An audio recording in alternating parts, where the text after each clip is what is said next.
Hello दोस्तों, नमस्ते, आदाब एंड सत श्री अकाल। हम डिस्कस कर रहे हैं अपने इसमें यूपी ट्रिपल सी पेट 2022 16 अक्टूबर का जो है फर्स्ट शिफ्ट का क्वेश्चन पेपर। और यहाँ पर शुरू करते हैं फर्स्ट क्वेश्चन के साथ। और इससे पहले अगर आप इस चैनल पे न्यू है, प्लीज चैनल को सब्सक्राइब जरूर कर लीजिएगा। पेट का सारा इंपॉर्टेंट यही यहाँ पर अवेलेबल रहेगा। और साथ में आप अपने फ्रेंड सर्कल में इसको शेयर कर दीजिएगा, जिससे ज़्यादा से ज़्यादा जब लोग इंगेज होंगे तो हमको भी मोटिवेशन मिलेगा और वर्क कर पाएंगे बेहतर तरीके से।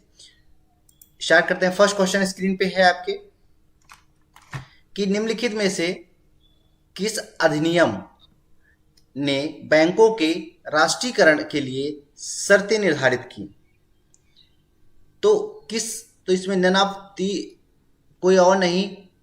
क्वेश्चन नंबर 1 इसका है आपका कि बैंकिंग कंपनियां उपक्रमों का अधिग्रहण और हस्तांतरण अधिनियम 1970 है ना। तो सरकार द्वारा बैंकों पर जो प्रशासनिक नियंत्रण एवं वित्तीय अनुशासन के उद्देश्य से वर्ष 1969 में 14 बैंकों का तथा 1980 में 6 बैंकों का राष्ट्रीयकरण कर दिया गया था। और बैंकों का यह राष्ट्रीयकरण बैंकिंग कंपनियां यानी उपक्रमों का अधिग्रहण जो किया गया था और हस्तांतरण अधिनियम 1970 के तहत किया गया था, कि शर्तों पर किया गया था। ये ऑप्शन आपका करेक्ट है। सेकंड आपकी स्क्रीन पर है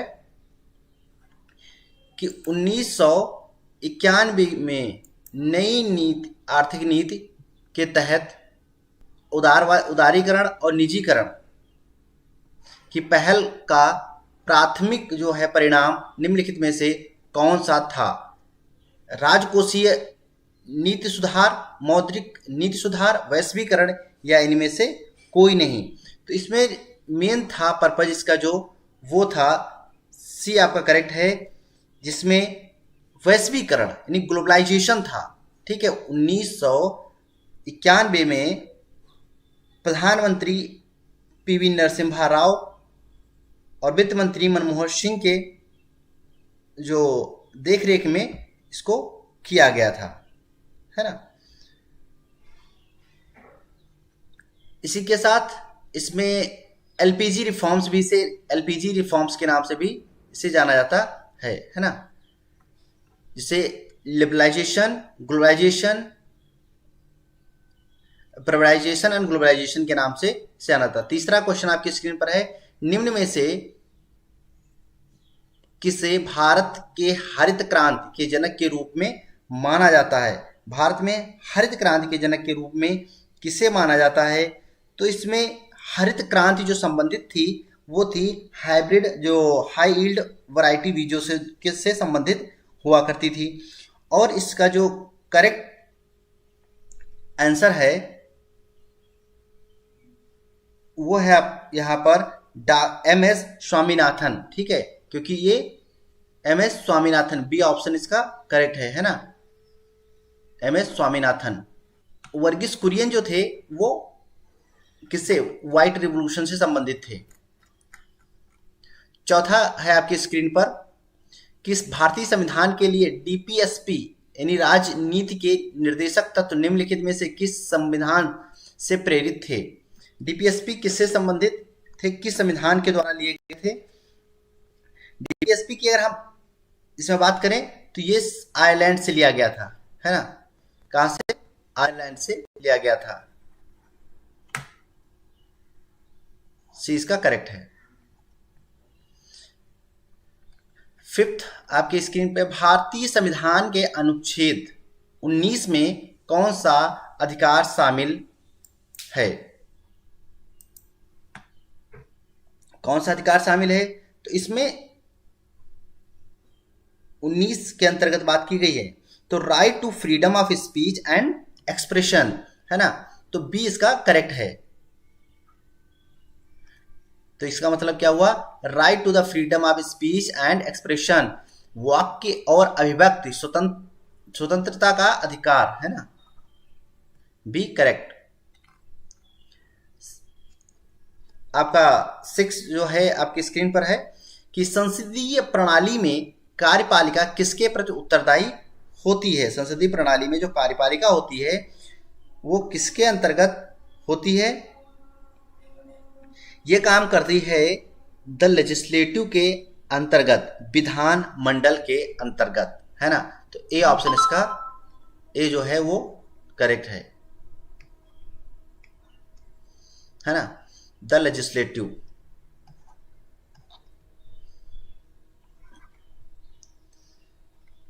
नाउ 7वां आपकी स्क्रीन पर है कि निम्नलिखित में से कौन सी भारतीय संविधान की मुख्य विशेषता नहीं है।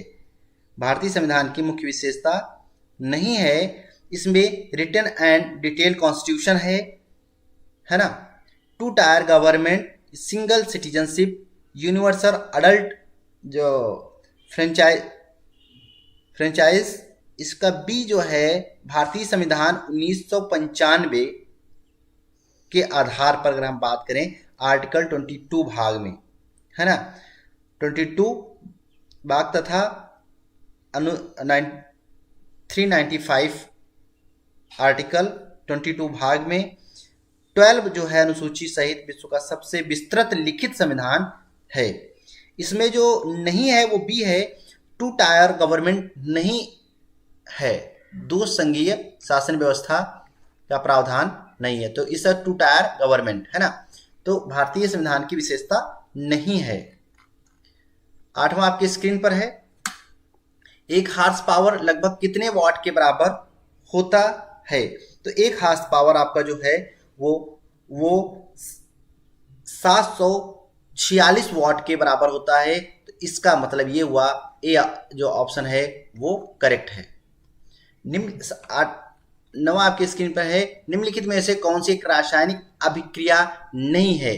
कोयले का जलना, भोजन का पचना, कागज का जलना, पानी का भाप में रूपांतरण। कौन सी निम्न में से रासायनिक प्रक्रिया नहीं है। तो इसका जो ऑप्शन है वो डी है, ठीक है, conversion of water into stream, है ना,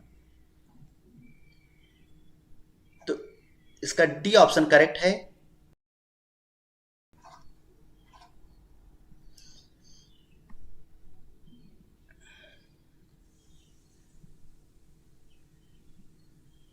नाउ अब 10वां आपकी स्क्रीन पर है, पायनियर निम्न में से पायरिया, ठीक है, निम्न में से किसका रोग है। आप सभी को पता है ये रोग जो है वो कहाँ लगता है, गम जो मसूड़े होते हैं, है ना, तो बी ऑप्शन इसका करेक्ट है, बी ऑप्शन करेक्ट है। अब फ्लोएम एक ऊतक है जो निम्नलिखित में से किस में पाया जाता है। 11वां है आपके स्क्रीन पर, फ्लोएम की बात की गई है, तो फ्लोएम कहाँ पाया जाता है, ये एक प्रकार का ऊतक है ना, तो ए इसका करेक्ट है, मतलब पौधों में, है ना, किसमें, पौधों में पाया जाता है। प्लांट्स। भारत की पंचायती राज व्यवस्था में कितने स्तर हैं, आपको पता होना चाहिए। भारत की पंचायती राज व्यवस्था में कितने स्तर हैं, इसमें 3 स्तर हैं, है ना, 3 स्तर हैं, जिसमें हमारी ग्राम स्तर पर ग्राम पंचायत, मध्यवर्ती स्तर पर क्षेत्र पंचायत तथा जिला स्तर पर जिला पंचायत इसके अंतर्गत आती है। ये सबसे पहले भारत में पंचायती राज व्यवस्था सर्वप्रथम राजस्थान के नागौर जिले में 1959 में प्रारंभ की गई थी। अब आपके स्क्रीन पर जो आपका क्वेश्चन है 13वां, निम्नलिखित में से कौन सा भिन्न सबसे बड़ा है, कौन सा भिन्न सबसे बड़ा है, तो इसका जो ऑप्शन है वो भी सही है कि 7/8, है ना। नाउ 14वां आपकी स्क्रीन पर है 14 कि उसका एलसीएम इसको जब आप एलसीएम निकालेंगे तो उसका वो आ जाएगा, ठीक है, बिन अब ये 14वें का जो आंसर है वो हम बता दे रहे हैं, डिस्कस हम लोग इसको सॉल्व बाद में करेंगे। तो ए इसका जो है वो करेक्ट है, यानी 2.35। 19 का कितना प्रतिशत 7.6 है, आपको बताना है इसमें। तो 19 का x परसेंट 7.6 है, तो 19 इंटू एक्स अपॉन 100 करके तो आप निकालेंगे, तो आपका इक्वल टू 7.6 को जब आप सॉल्व करेंगे तो आपका इसे करके कुछ ए करेक्ट हो जाएगा, जिसका आता है आपका 40%, 40%, है ना। 16वां आपकी स्क्रीन पर है कि 60 से 80 के बीच की सभी अभाज्य संख्याओं का औसत, the average of all prime numbers, है ना। तो एवरेज निकालना है आपको सभी प्राइम नंबर्स का 16 to 18, तो इसमें प्लस करके जितने भी टोटल नंबर होंगे उससे उसको डिवाइड कर देना है। डिवाइड करेंगे तो आपका कुछ ये करेक्ट ए आएगा 70.2, यानी 70.2 आपका आएगा। जैसे देखो यहाँ पर इसने लिख रखा है ना। तो इस तरह से आप इसको 5 से करके आप कर सकते हो, है ना, इंटू और डिवाइड, ठीक है। ओके, नाउ 17वें का जो है ये रूट है दोनों, ठीक है। जब आप रूट हटाएंगे इनके, पहले इसमें आपको दशमलव हटाना है, दशमलव हटाने में जब रूट हटाएंगे और रूट हटाने के बाद जो इसको माइनस और उसको करेंगे, तो इस तरह से आपका जो आंसर है वो ए करेक्ट आएगा 2.35। 18वां है, निम्न में से कौन सा एसिड कार बैटरी में प्रयोग किया जाता है। कार बैटरी में एसिटिक एसिड, हाइड्रोक्लोराइड एसिड या नाइट्रिक एसिड या फ्यूलरिक जो एसिड, कौन सा एसिड इसमें उपयोग किया जाता है। तो इसके अंतर्गत यूज किया जाने वाला जो एसिड है वो है सल्फ्यूरिक एसिड, है ना, डी सल्फ्यूरिक एसिड। और सल्फ्यूरिक एसिड का जो ये जो अम्ल है सल्फ्यूरिक अम्ल, इसका H2SO4 लिखते हैं, है ना, H2SO4 लिखते हैं, ठीक, जो इसका रासायनिक नाम है। 19वां आपके स्क्रीन पर है कि श्वेत और स्वेद का अर्थ क्या है। श्वेत और श्वेद का अर्थ क्या है, तो इसका सी ऑप्शन जो है वो करेक्ट है। तो श्वेत मीन्स होता है सफेद, है ना, और श्वेत और स्वेद का मतलब होता है पसीना, है ना। तो इस तरह से सी ऑप्शन इसका करेक्ट है। 20 आपके स्क्रीन पर है, खाक में मिलना मुहावरे का अर्थ क्या होता है। तो खाक में मिलना मुहावरे का जो अर्थ है उसे कहते हैं इसमें कि सब कुछ नष्ट हो जाना, है ना, सब कुछ नष्ट हो जाना। ए ऑप्शन इसका करेक्ट है। क्वेश्चन है कि अनिल का पर्यायवाची शब्द, अनिल का पर्यायवाची शब्द कौन सा है। तो अनिल का पर्यायवाची शब्द आप लोग जानते हैं कि पवन, ए इसका सही है। सेकंड 22वां है गुप्त का विलोम शब्द। गुप्त का विलोम शब्द क्या है। गुप्त का विलोम है प्रकट होना, है ना। सद्भावना का संधि विच्छेद क्या होगा। सद्भावना का अगर संधि विच्छेद क्या होगा इसके बारे में हम बात करें तो ये है सद्भावना, बी करेक्ट है। यहाँ पर ये पैरा है, ये आपको रीड करना होगा और यहाँ पर हम आंसर बता देंगे आपको अभी, ठीक है। तो इसमें फर्स्ट है एलिजाबेथ न्यू नेवर लाइव, तो इसका करेक्ट है डाउन स्ट्रीट, 24 का सी। फिर है Elizabeth was suffering from. Elizabeth जो थी इस पैरा के अकॉर्डिंग वो सफर कर रही थी, इसका करेक्ट होगा हमारा बी अस्थमा से, है ना। 26 है हमारा, choose the correct antonym mourn. तो जो मॉर्न होता है उसका एंटोनिम क्या होता है, उसका होगा ए करेक्ट है जॉय, दुख, दुख का जॉय है ना। Give one word substitute for the following, one who sells articles at a public sales. अगर कोई है उस पब्लिक सेल पे आर्टिकल्स को पब्लिश करता है, उसे क्या किस नाम से जानते हैं, तो इसे हम कहेंगे ऑक्शनर नीर है ना, ऑक्शनीर। डी ऑप्शन इसका correct. Choose the correct synonyms. Excel का सिनोनिम्स क्या होगा, इसका सिनोनिम्स होगा बेनिसमेंट है ना, तो ए ऑप्शन इसका करेक्ट है। यहां पर आप देख पा रहे हैं कि 29वां है, दोनों कथनों को पढ़ें और तय करें कि निम्न में से कौन सा उत्तर विकल्प इन दोनों कथनों के बीच संबंध को सही ढंग से दर्शाता है। जैसे पुलिस प्राधिकरण ने हाल ही में शहर में सुबह के समय चौकसी बढ़ा दी। फिर है, शहर में छोटे मोटे अपराधों की घटनाओं में कमी आई। तो इसका जो करेक्ट है वो ए, कथन एक कारण है, कथन दो इसका प्रभाव है। ए करेक्ट होगा इसका। फिर आप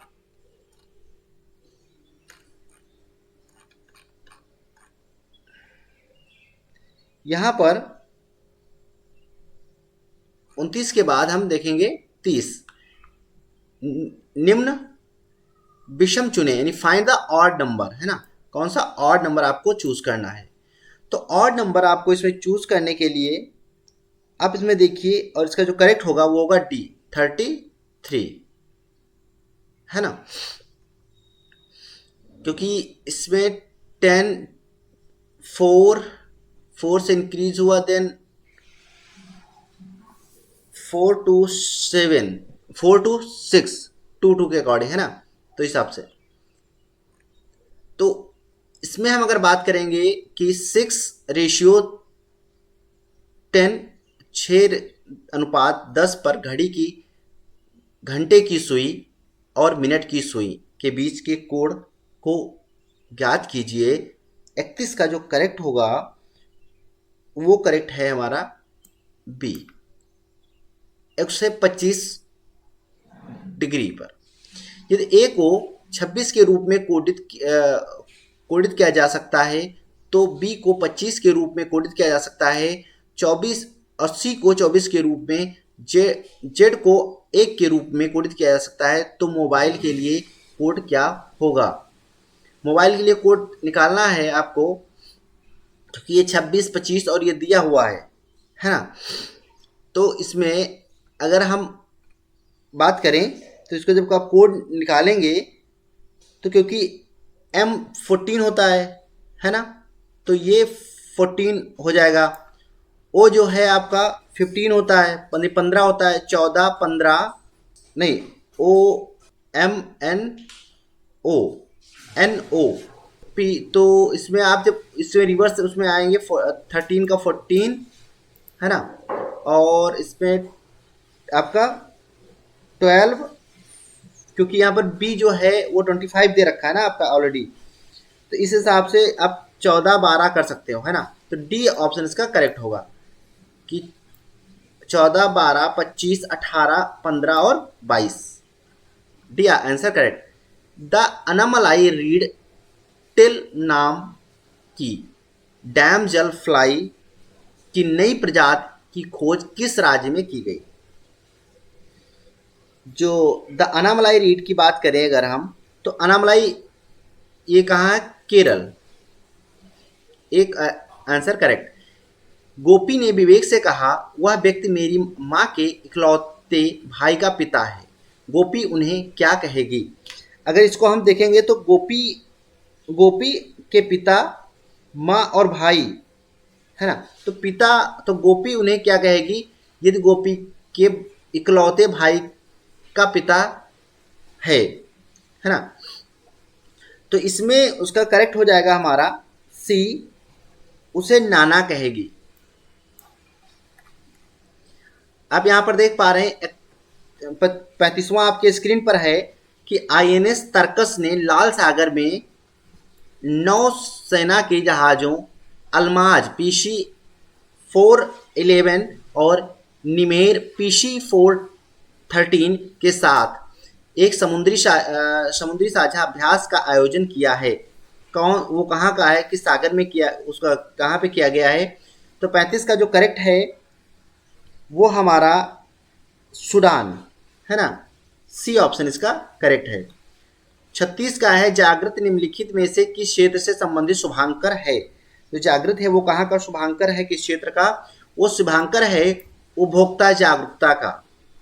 ठीक है, यानी बी आंसर करेक्ट है, कंज्यूमर अवेयरनेस। 37वां है महाराष्ट्र में स्थित औरंगाबाद का नया नाम लिखिए। जो औरंगाबाद है, औरंगाबाद का नया नाम है संभाजी नगर, है ना। फिर हमारा 38वां है भारतीय परंपरा विज्ञान पर किस देश के सर्वदलीय संसदीय समूह को आयुर्वेद रत्न पुरस्कार से सम्मानित किया गया। 38वां है आयुर्वेद रत्न पुरस्कार से सम्मानित किया गया। तो इसका ए है, वो है यूके के, है ना। नाउ 39वां है हमारा टाटा, यहाँ पर देखिए टाटा पावर सोलर ने किस राज्य में भारत की सबसे बड़ी फ्लोटिंग तैरती सौर ऊर्जा परियोजना शुरू की है। कौन है, तो इसमें 39 का जो अगर हम बात करेंगे तो ये सी है, ये केरला में शुरू किया गया है। सी आंसर करेक्ट है। 40वां है हिमाचल प्रदेश में 21 दिवसीय संयुक्त अभ्यास वज्र प्रहार 2022 किन देश के बीच संपन्न हुआ था। जो वज्र प्रहार नाम की जो 21 दिवसीय संयुक्त अभ्यास हुआ था वो करेक्ट है इसमें हमारा, कि इसका डी करेक्ट है, इंडिया एंड यूनाइटेड स्टेट, है ना। India and United state, D option इसका करेक्ट। नाउ 41वां है निम्न में से किस कंपनी ने जुलाई 2022 में भारतीय खिलाड़ियों के प्रदर्शन को बढ़ाने के लिए अनेक जो है अभारतीय ओलंपिक संघ के साथ दीर्घकालिक समझौते की घोषणा की है। अब वो कौन सी कंपनी है उसका नाम बताना है आपको। 41वां है यहाँ पर स्क्रीन पर, इसकी है Reliance industry limited, A option will be correct.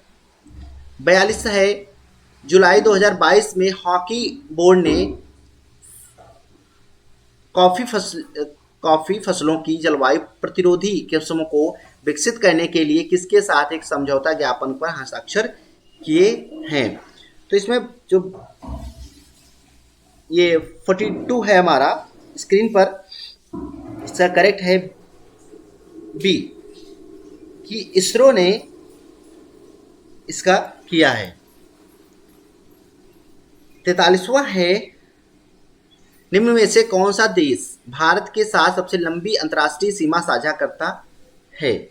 वो कौन सा देश है, अगर हम बात करें तो भारत के साथ सबसे लंबी सीमा बांग्लादेश साझा करता है ना। बांग्लादेश 4,096.7 किलोमीटर, है ना। निम्नलिखित में से कौन सी इजराइल की राजधानी है।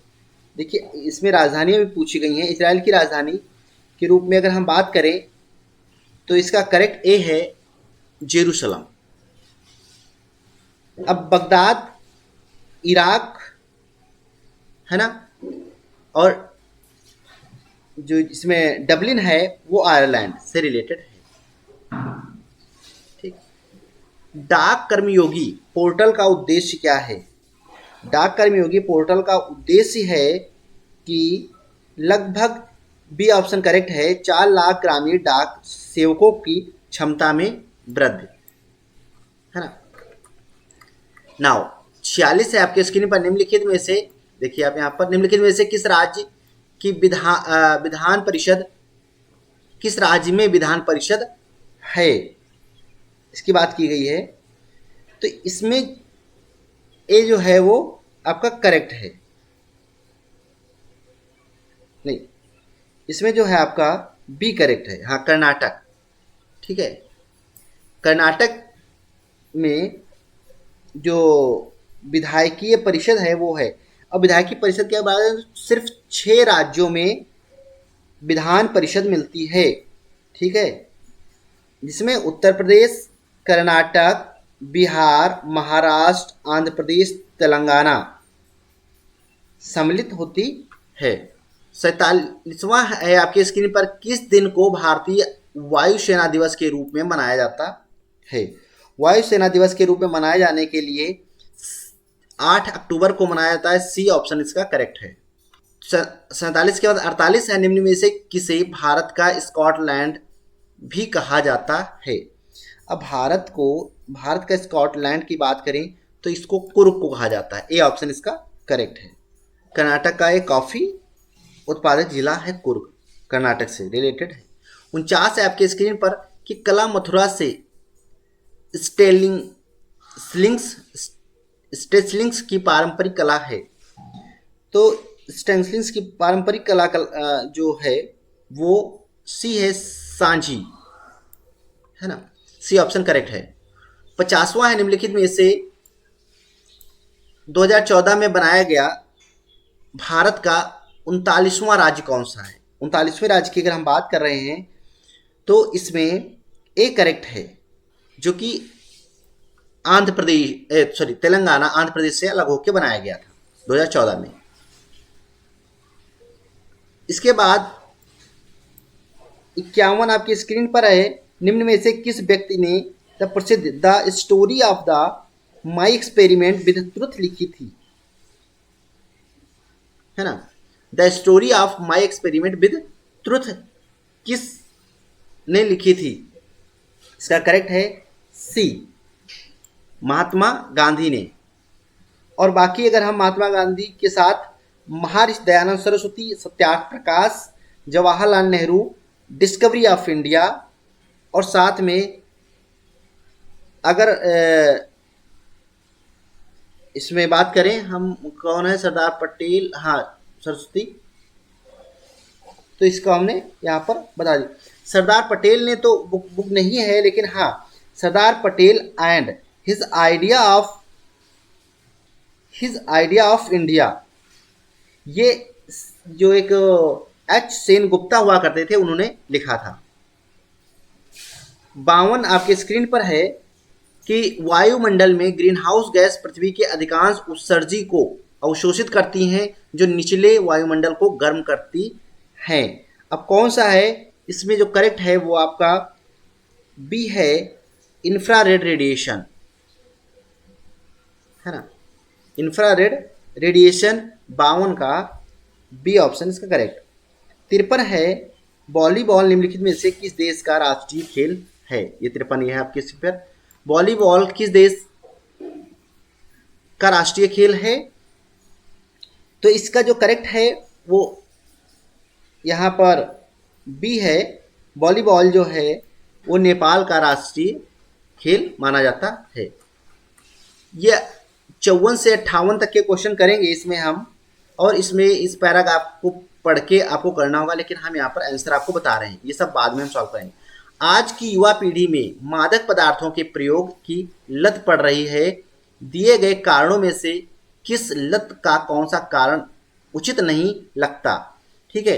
इनमें बात 49 का तो 54 का आपका जो करेक्ट है वो है ए, कि यदा कदा पान सुपारी का सेवन।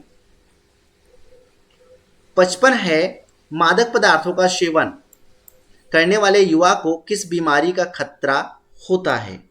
तो 55 का जो करेक्ट है वो इसमें हम अगर डिस्कस करेंगे यहाँ पर, ठीक है। अच्छा, नाउ ये सभी कौन से, शारीरिक अक्षमता, पागलपन और सुषुप्ति, HIV एवं एड्स और मानसिक असंतुलन, तो ये सभी हैं, डी ऑप्शन करेक्ट है। 56 है आपकी 56 यहाँ पर हम डिस्कस कर रहे हैं। आपकी दृष्टि से मादक पदार्थों का सेवन करने वाले बच्चों के लिए सबसे ज्यादा कौन दोषी है? इसमें सबसे ज्यादा दोषी बच्चों के माँ बाप को माना जाता है, क्योंकि वही सबसे पहले इनके संरक्षक माने जाते हैं और संरक्षक होते हैं, है ना। आपके स्क्रीन पर है यहाँ पर 57 कि भारत के अनेक राज्यों में युवा वर्ग में इन नशीली वस्तुओं का प्रयोग बढ़ता जा रहा है, जिसके पीछे सबसे प्रबल कारण कौन सा है? राज्य सरकारें अपने राज्य में नशीली वस्तुओं के उत्पादन और प्रयोग को रोकने में समर्थ नहीं है, इसी कारण से नशे की प्रवृत्ति बढ़ रही है। तो जो 57 है, इसका अगर हम करेक्ट की बात करें तो इसका करेक्ट हमारा सी होगा, माँ बाप बच्चे पर ध्यान नहीं देते हैं।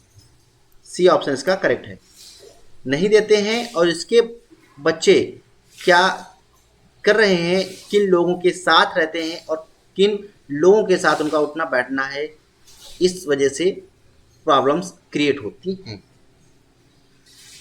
58 आपके स्क्रीन पर है, मादक पदार्थों द्रव्यों की लत पड़ने के बाद युवाओं में कौन सी प्रवृत्ति प्रमुखता से दिखाई देती है? तो 58 में अगर हम बात करें कि अनुशीलता, अनुशासनहीनता और हिंसा में शामिल होना, स्वास्थ्य के प्रति सजगता, मानसिक असंतुलन खो देना, चोरी करने की लत। सी इसका है कि इसमें अनुशासनहीनता और हिंसा में शामिल होना, साथ में इसमें है आपके कि मानसिक संतुलन खो देना और चोरी की आदत। तो सी ऑप्शन इसका करेक्ट है। 59 से 63 के बीच इस पैरा से हम क्वेश्चन की बात डिस्कस करेंगे। और यहाँ पर कि रमेश ने 5000 रुपये से शेयर खरीदे और इन आधार पर निम्न में से कौन सा विकल्प सही है? तो इसमें हम 59 का अगर बात करें तो ए करेक्ट है। इसमें शेयर खरीदना निवेश की बात करते हैं, तो फोर्थ इसका करेक्ट है। 60वां है, अनुच्छेद के आधार पर बताइए कि दीर्घकालीन लक्ष्यों को पाने के लिए निवेश के विषय में निम्न में से कौन सा कथन तथ्य अशुद्ध है? तो 60 का इसमें करेक्ट जो है वो ए है कि यहाँ पर दीर्घकालीन लक्ष्यों की प्राप्ति लघु बचत द्वारा ही संभव है।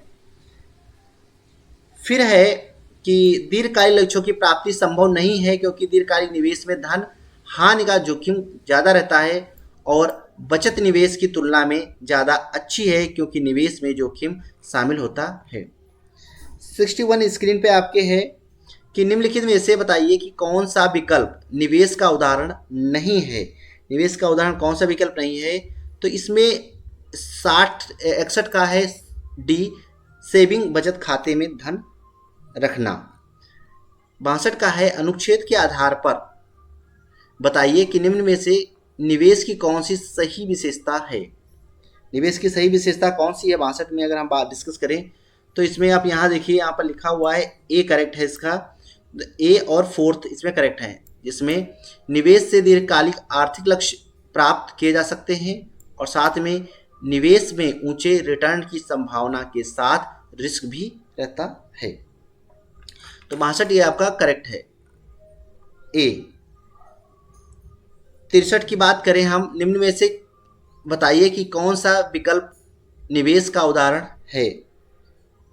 63 की अगर हम बात करें तो पोस्ट ऑफिस में 5 वर्ष की अवधि तक के लिए रखा गया धन, बच्चों के पिग्मी बॉक्स में रखा गया पैसा, सेविंग बैंक खाते में रखा गया धन, सोने के गहने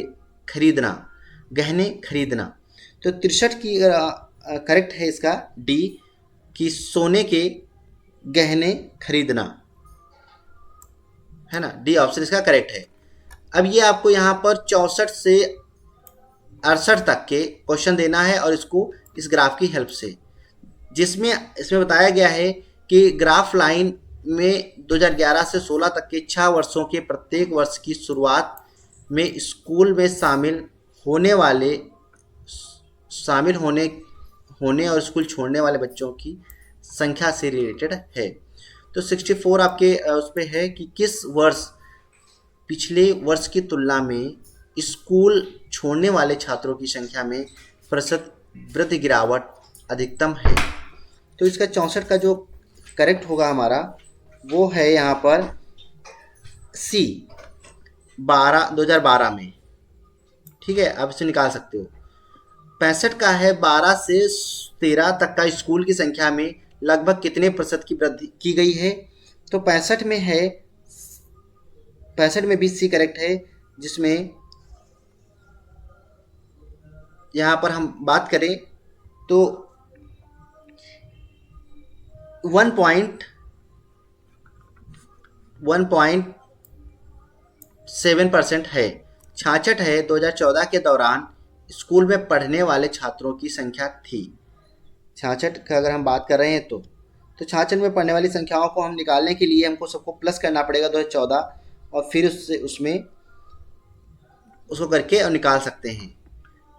तो इसका जो करेक्ट है वो है हमारा यहाँ पर डी 3150। ठीक, 66 का। 67 का है दी गई अवधि के दौरान किसी भी वर्ष में स्कूल में शामिल होने वाले छात्रों की न्यूनतम संख्या का स्कूल छोड़ने वाले बच्चों की अधिकतम संख्या से अनुपात कितना है। तो इसका जो 67 है उसका करेक्ट होगा हमारा यहाँ पर ए है, क्योंकि इसमें 7:10 का है।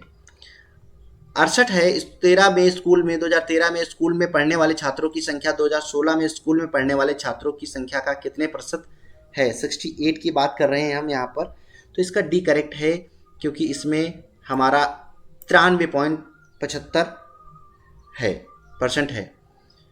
ठीक है, तो 69 से 67 तक बार ग्राफ दिया हुआ है। Study the bar graph and answer the questions based on it. तो हम इसको इसमें करेंगे। इसमें लिखा हुआ है 69 क्वेश्चंस हमारा है कि 2005 है ना, 2005 और 2006 का औसत उत्पादन निम्नलिखित में से किस युग के औसत उत्पादन का ठीक बराबर है। तो सबसे पहले 2005 और 2006 का निकालेंगे। तो यहाँ पर 70 और यहाँ पर 55 है। जब इसको ऐड करेंगे आप तो 7, 10, 25 125/2 करके आप निकालेंगे। ठीक है, तो जितना भी आएगा सेम आप क्या करेंगे, अदर पॉसिबिलिटीज जो 125 ऐसी आप कोई और संख्या ढूंढिए जिसमें जोड़ने पर 125 आता हो, उसके बाद आपका आ जाएगा। तो यहाँ पर आप देखिए 45 और 2007 में ये आपका 80 लिखा हुआ है। ठीक है, तो जो 2000 इसको करेंगे आप 45 और 80 को तो 125 आ जाएगा। इसका मतलब आपका डी आंसर बिल्कुल करेक्ट है। ठीक, फिर इसके बाद हमारा 70 नंबर है कि 2003 से 2004 तक के मोबाइल के उत्पादन में लगभग प्रतिशत गिरावट कितनी थी। अब प्रतिशत गिरावट देखना है आपको 3 से 2004 तक के उत्पादन में। तो इसमें 2003 और 2004 का से माइनस करके है ना, इसमें आप यहाँ पर देखिए 2003 65 है, 2004 50 है, इसमें से आप माइनस करेंगे तो 15 आएगा। 15/65 65 इंटू 100 करेंगे, आपका जो परसेंटेज आएगा वही आपका परसेंटेज होगा। वो परसेंटेज आएगा आपका 23% है ना, यानी 23%। तो सी आंसर इसका करेक्ट होगा। नाउ 71 आपके स्क्रीन पर है और इसमें पिछले वर्ष की तुलना में किस वर्ष उत्पादन में प्रतिशत वृद्धि है ना अधिक थी। अब प्रतिशत वृद्धि आपको देखना है किस वर्ष अधिक थी। तो इसका जो करेक्ट होगा, जब आप इसको सॉल्व करेंगे तब आपको करेक्ट जो आएगा वो आएगा ए 2002 में। ठीक, इसके साथ ही नेक्स्ट है दिए गए कितने वर्ष में है ना 72 उत्पादन वर्षों के औसत उत्पादन से अधिक है। जब आप इसको पूरा सॉल्व करेंगे सभी को प्लस कर लेंगे प्लस करने के बाद टोटल नंबर ऑफ द जो आएंगे वो 8 होंगे, क्योंकि 1 to 8, हाँ 8/8 करके जब आप अपॉन 8 करके निकालेंगे तब कुछ 480/8, दैट मीन्स 60, है ना। अब 60 किस किस में औसत उत्पादन से अधिक उत्पादन वाले, यानी 60 औसत हो गया, इससे अधिक उत्पादन वाले अगर आप बात करेंगे तो इसमें आपका आएगा कि 4 जो हैं कितने हैं आपका 4, तो डी आंसर यहाँ पर आपका करेक्ट होगा, है ना। यहाँ पर डी पे देखो 4 लिखा है तो उसका करेक्ट हो जाएगा। यहाँ पर हम पढ़ रहे हैं कि 2001 की तुलना में 2008 में मोबाइल के उत्पादन में अनुमानित प्रतिशत कितनी थी। तो 2001 की तुलना में 2008 के उत्पादन में वृद्धि, 2001 में कितना था और 2008 में कितना है, ठीक है। 2008 में 85% है और 2001 में कितना था, 2001 में 30 था। तो आप इससे माइनस करेंगे तो आपको 55 आएगा, और 55/30 करेंगे, इंटू 100 कर देंगे, तो आपका जो आएगा वो आंसर होगा आपका 183.33, ठीक है। 183.33% आएगा आपका करेक्ट, सी आपका करेक्ट हो जाएगा। अब आप देखिए 74 से 78 तक के 5 कंपनियां हैं। इन कंपनियों की औसत जो है कर्मचारियों की संख्या दी गई है। इसमें आपको महिलाओं कर्मचारियों का प्रतिशत भी दिया गया हुआ है, पुरुष और उन सबका। आपको दिए गए क्वेश्चंस के आधार पर उनको सॉल्व करना है। अब क्वेश्चन कह रहा है कि 74 है, यदि अभिलेख में कंपनी ई के 60% कर्मचारी के पास एमबीए डिग्री है और अनुसंधान विभाग में उसकी कंपनी के 40% कर्मचारियों के पास एमबीए की डिग्री है, तो कंपनी ई में कितने कर्मचारियों के पास एमबीए की डिग्री है। अब इसको आपको निकालना है, तो कंपनी ई के जो लेखाभिलेख में कुल कर्मचारी, उसके आधार पर आप निकाल सकते हैं। तो इसमें जो करेक्ट होगा, जो हम सॉल्व करेंगे फुल लेंथ वाले, तब हम इसको पूरा सॉल्व कराएंगे। अभी आपका जो आंसर होगा वो बी होगा 77, ठीक। कंपनी 75वां है आपकी स्क्रीन पर। कंपनी ए के लेखा कर्मचारियों की कुल संख्या कंपनी ई की अनुसंधान कर्मचारियों की कुल संख्या से लगभग कितने प्रतिशत अधिक है। अब आपको इसको सॉल्व करना है 75 की।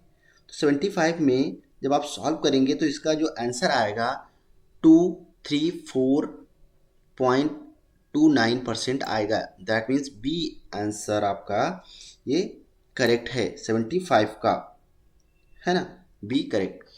76 में कंपनी ए और सी दोनों के लेखाभिलेख में कार्यरत कुल पुरुष कर्मचारियों की ए बी एंड डी दोनों के अनुसंधान विभाग में कार्यरत कुल महिला कर्मचारियों से के अनुपात कितना है। तो इसमें अनुपात की बात की गई है।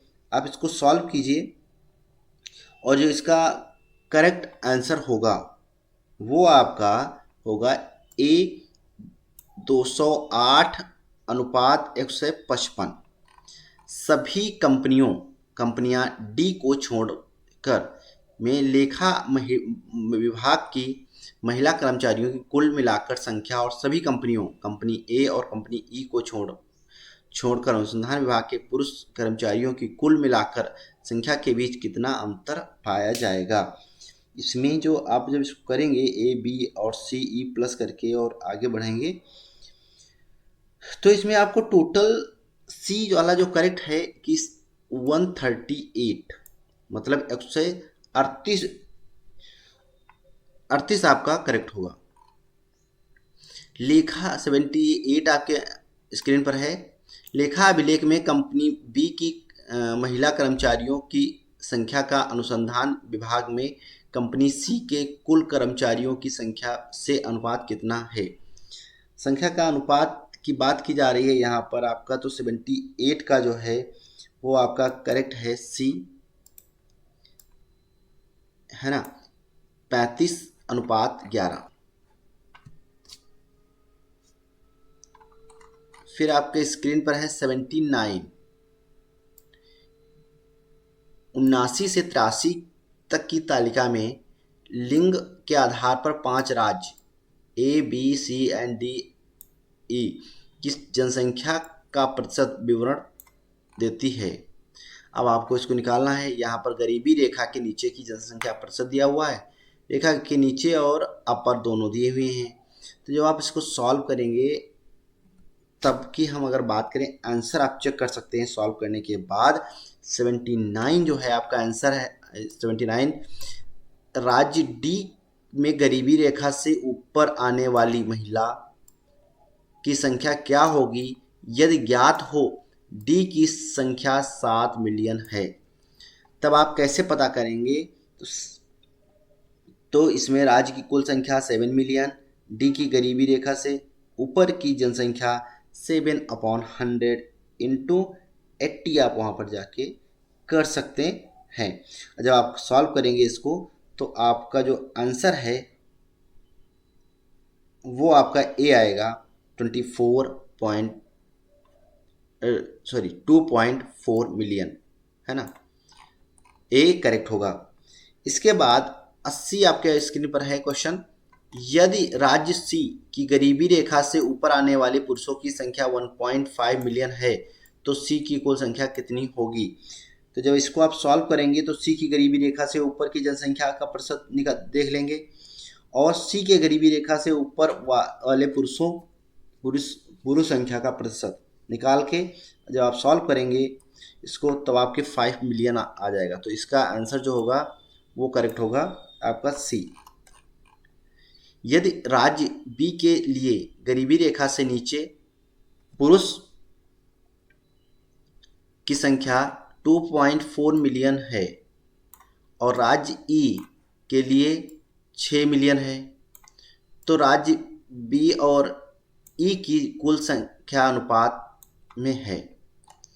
तो 81 का जो करेक्ट होगा वो करेक्ट है आपका बी, 1:2। यहाँ पर आपके 82वां दिया हुआ है। यदि राज्य सी की कुल जनसंख्या 4 मिलियन है तो राज्य सी की गरीबी रेखा से ऊपर आने वाली महिलाओं की कुल संख्या ज्ञात कीजिए। तो 82 का जो हम अगर इसमें देखें तो इसका आपका करेक्ट होगा सी, 1.8 मिलियन, है ना, 1.8 मिलियन, क्योंकि आप इसको राज्य की कुल संख्या 4 मिलियन 80% उसको करके निकालेंगे। जब आप सॉल्व करेंगे इसको तो आपका आ जाएगा। ठीक है, अब यहाँ तो 81 आपकी, यदि राज्य बी की गरीबी रेखा से नीचे, है ना, बी की गरीबी रेखा से नीचे पुरुष की जनसंख्या 2.4 मिलियन और ई राज्य की 6 मिलियन है तो राज्य बी और ई की कुल जनसंख्या कितनी का अनुपात क्या होगा? इसी अगर हम डिस्कस करें तो बी आपका करेक्ट होगा इसमें 1.2%। 82 आपके स्क्रीन पर है कि यदि राज्य सी की कुल जनसंख्या 4 मिलियन है और राज्य सी में गरीबी रेखा से ऊपर आने वाली महिलाओं की कुल संख्या ज्ञात करना है तो 82 का आपका करेक्ट होगा सी ऑप्शन, 1.8 मिलियन। 83 स्क्रीन पर है, राज्य ए के नीचे, ए के लिए गरीबी रेखा से ऊपर आने वाले पुरुष की लगभग जनसंख्या क्या होगी यदि ए के लिए गरीबी रेखा से ऊपर आने वाली महिलाओं की संख्या, महिलाएं जो हैं 1.8 मिलियन हैं। तो आपको 83 का जो अगर करेक्ट बात करें तो डी होगा 83 का, इसमें कोई नहीं, क्योंकि इसका 1.5 जब आप सॉल्व करेंगे 4 मिलियन आएगा। तो आपका 84 आपकी स्क्रीन पर है। गौतम बुद्ध को किस नदी के तट पर प्राप्त हुआ था? किस नदी के तट पर ज्ञान प्राप्त हुआ था? तो इसमें गंगा, गंडक, पुनपुन या निरंजना। तो इसका सही जो आंसर है वो है हमारा निरंजना, है ना। निरंजना नदी पर इनको प्राप्त हुआ था। 85 स्क्रीन पर है, हर्षवर्धन के शासन के दौरान निम्न में से कौन सी नई राजधानी थी जो थानेश्वर से स्थानांतरित हुई थी। हर्षवर्धन ने थानेश्वर से जो अपनी राजधानी है उसको स्थानांतरित किया था। तो इसके यहाँ पर आंसर क्लियर नहीं, नीचे आप देख लीजिए कि कुरुक्षेत्र, मगध, पाटलिपुत्र, कन्नौज। तो इसका करेक्ट होगा कन्नौज। ठीक है, करेक्ट होगा इसका आपका कन्नौज। तो ए इसका आपका ए में कन्नौज है, तो इसका ए करेक्ट है आपका। ठीक है, तो इसका जो करेक्ट आंसर है आपका वो है कन्नौज। ओके नाउ, क्योंकि ये जब इनके जो बहनोई जिनको जीजा बोलते हैं वो एक्सपायर हो गए थे, तो अपनी बहन का राज बचाने के लिए इनको ये करना पड़ा था। 86 निम्न में से किस सेना की ताकत छापामार गोरिल्ला रणनीति थी। छापामार गोरिल्ला रणनीति किसकी हुआ करती थी। तो इसमें आपका जो करेक्ट है वो है मराठा, है ना। ए आंसर आपका करेक्ट है। मराठा लोग छापामार जो गोरिल्ला रणनीति के लिए प्रसिद्ध हुआ करते थे। इस रणनीति से अभी ये रणनीति जो है शिवाजी ने लोकप्रिय बनाई थी और शिवाजी ने मुगलों के विरुद्ध इस पद्धति का प्रयोग किया था, छापामार रणनीति का। फिर 87 हमारा है कि हड़प्पा सभ्यता के दौरान डांसिंग गर्ल यानी नर्तिका की कांस्य प्रतिमा बनाने के लिए किस तकनीक का उपयोग किया गया था। पत्थर की नक्काशी, हाथी दांत नक्काशी, आइवोरी कर्विंग्स या लकड़ी की नक्काशी, या मोम लोपी ढलाई यानी जिसे कास्टिंग के नाम से जानते हैं। तो इसका जो करेक्ट है वो आपका डी है, लॉस्ट वैक्स कास्टिंग यानी मोम लोपी ढलाई के द्वारा बनाई गई थी डांसिंग गर्ल, जो हड़प्पा सभ्यता के दौरान ये प्रतिमा मिली थी, इसके जो अवशेष हैं वो मिले थे। ठीक है, 88 है कि पूर्ण स्वराज की मांग करने वाले प्रथम कार्यकर्ता का नाम बताइए। पूर्ण स्वराज की मांग करने वाले प्रथम कार्यकर्ता थे पूर्ण स्वराज का डिमांड जो किए थे, हर्षद मोहानी जी ने किया था। तो इसका डी आंसर करेक्ट है, हर्षद मोहानी। 89 है आपका स्क्रीन पर, निम्न में से किसे स्वदेशी आंदोलन का प्रमुख कारण माना जाता है। स्वदेशी आंदोलन का प्रमुख कारण क्या है। महिला शिक्षा के बजाय पुलिस, रेलवे के लिए वित्त पोषण, कलकत्ता निगम अधिनियम, 1889 बंगाल को विभाजित करने का निर्णय, पंजाब भूमि हस्तांतरण अधिनियम 1900।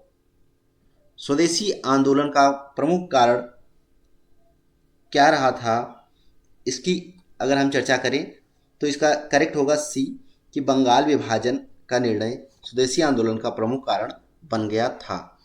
तो सी इसका जो है आंसर करेक्ट है, the decision of the to divide Bengal. 90 question आपकी स्क्रीन पर है कि ब्रिटिश ने निम्न में से किस भाषा को भारतीय समाज में प्रस्तुत करने की उत्सुकता दिखाई थी। तो ब्रिटिश गवर्नमेंट की अगर हम बात करें तो ये अंग्रेजी भाषा को बढ़ाना चाहते थे, इंग्लिश, क्योंकि ये सभी को अंग्रेज बनाना चाहते थे। ठीक है, चलिए नेक्स्ट 91 की बात करेंगे। इस अंग्रेज बनाना नहीं चाहते थे, इसका मतलब ये हुआ वो अपनी लैंग्वेज सिखाना चाहते थे ताकि वो अपने लिए अच्छे से अच्छे कर्मचारी निकाल सकें भारत से ही, और निकाल कर अपने लिए काम करवा सकें, अपने लॉयल बना सकें अपनी भाषा सिखा सकें, अपने अपने लिए उनको एक जिन्हें कर्तव्यनिष्ठ बोलते हैं वो बना सके, है ना। फिर है स्क्रीन पर आपके भारत सरकार अधिनियम 1935 के प्रावधानों में ब्रिटिश सरकार के अंतिम अधिकार का एक उदाहरण क्या था? प्रांतीय सरकारों पर गवर्नर के लिए विशेष शक्तियां, प्रांतीय स्तर पर द्वैशासन का उन्मूलन, संघीय बैंक की स्थापना, शक्ति का विभाजन। इसका करेक्ट है ए कि प्रांतीय सरकार पर गवर्नर के लिए विशेष शक्तियां, है the special power for a governor over the province government, है ना। तो ए आंसर इसका will be correct. 92 forward block की स्थापना में से किसके द्वारा की गई थी? फॉरवर्ड ब्लॉक की स्थापना सुभाष चंद्र बोस जी के द्वारा की गई थी। सुभाष चंद्र बोस द्वारा फॉरवर्ड ब्लॉक की स्थापना की अगर बात करें तो ये 1939 में सुभाष चंद्र बोस द्वारा की गई थी। सुभाष चंद्र बोस एक उग्र राष्ट्रवादी नेता हुआ करते थे और द्वितीय विश्व युद्ध के दौरान अंग्रेजों के विरुद्ध इंडियन नेशनल आर्मी जो NINA का गठन किया था। 93 है आपके स्क्रीन पर, खिलाफत मुद्दे को उठाने के महात्मा गांधी के निर्णय के पीछे मुख्य कारण क्या था? हिंदू और मुसलमान के बीच अधिक एकता लाने के लिए, ईसाई और मुसलमानों के बीच एकता लाने के लिए, हिंदू और ईसाई। अब खिलाफत मूवमेंट में आपको पता होगा अगर कौन कौन से थे सम्मिलित तो आप बता देंगे। तो इसका जो आंसर है वो ए करेक्ट है। खिलाफत मूवमेंट में हिंदू और मुसलमानों के बीच की एकता की बात की गई थी, ना कि ईसाई या क्रिश्चियन की, किसी अदर की। ठीक है, तो 83 का जो आपका है वो ए करेक्ट है। 93 का ओके। नाउ 94 भारत में निम्न में से किस स्थान पर दिन और रात के तापमान में व्यापक अंतर पाया जा सकता है? अब कौन सा है इसमें? थार मरुस्थल, केरल, अंडमान निकोबार, गोवा। तो देखो बाकी केरल में भी ऐसा कुछ नहीं होगा ना, तो वहाँ अब दिन और रात में टेम्परेचर में जो परिवर्तन है वो थार मरुस्थल में होता है, यानी रेत जल्दी ही ठंड होती है और बहुत जल्दी ही गर्म हो जाती है। इसके कारण मरुस्थल में दिन और रात में तापमान में व्यापक अंतर पाया जाएगा, क्योंकि धरातल के विपरीत रेत अधिक, अगर हम बात करें धरातल नॉर्मल, अधिक सूर्य तप जो ग्रहण करके जल्द गर्म हो जाती है और रात के समय तेज रेत प्राप्त जो सूर्य तप से ऊष्मा को तीव्रता से वापस लौटा देती है, इसलिए यहाँ पर दिन रात का व्यापक अंतर पाया जाता है। 95 की बात करें, विश्व को कितने प्रमुख जोन्स या क्षेत्रों या टाइम जोन काल क्षेत्रों में विभाजित किया गया है? अब विश्व की काल क्षेत्रों की बात करें तो ये 24 में डिवाइड किया गया है। ठीक है, 24 कालखंडों में डिवाइड किया गया है। निम्न में से कौन सा जनसंख्या परिवर्तन का घटक नहीं है? 96 का है आपका करेक्ट, जनसंख्या का घटक नहीं है। तो इसका ए करेक्ट है आपका, रुग्णता यानी मॉर्बिलिटी नहीं है, प्रवसन है, जन्म और मृत्यु दर है, ये आपके जनसंख्या परिवर्तन के कारण माने जाते हैं। 97 लक्षद्वीप की राजधानी निम्न में से कौन सी है? इसकी क्लास ऑलरेडी आपकी पड़ी हुई है मैपिंग के, उस पे आप जाके चेकआउट कर सकते हो, है ना। नहीं तो इसको उसको पेट के अंतर्गत हम उसको ले आएंगे। ठीक है, तो वहाँ से राज्य और राजधानी के बारे में क्लियर आप वहाँ से कर सकते हो। तो 97 का जो है कि लक्षद्वीप की जो राजधानी है वो क्या है आपके बताएंगे? कावरत्ती है। ए आंसर इसका करेक्ट है। अगर मिजोरम की हम बात करें यानी तो उसकी आइजोल होती है। पोर्ट ब्लेयर जो पोर्ट ब्लेयर है वो अंडमान निकोबार की हो गई राजधानी, है ना। अब हम नेक्स्ट इसमें बात करेंगे, डिस्कस करेंगे 98 का कि स्थिरता के साथ विकास के उद्देश्य में निम्नलिखित में से कौन सी पंचवर्षीय योजना शुरू की गई? स्थिरता के साथ विकास। तो इसका करेक्ट है ए। 4 यानी 5 ईयर प्लान। फोर्थ जो है चौथा पंचवर्षीय योजना, ए इसका करेक्ट है। 99 निम्न में से किस में व्यक्ति और व्यक्तियों के समूह के स्वामित्व वाले व्यवसाय शामिल हैं? सार्वजनिक क्षेत्र, राज्य के स्वामित्व वाले उद्यम, निजी क्षेत्र, निम्नलिखित में से कोई नहीं। व्यक्ति और व्यक्तियों के समूह की बात की गई है, तो इसका जो करेक्ट होगा वो सी है, प्राइवेट क्षेत्र।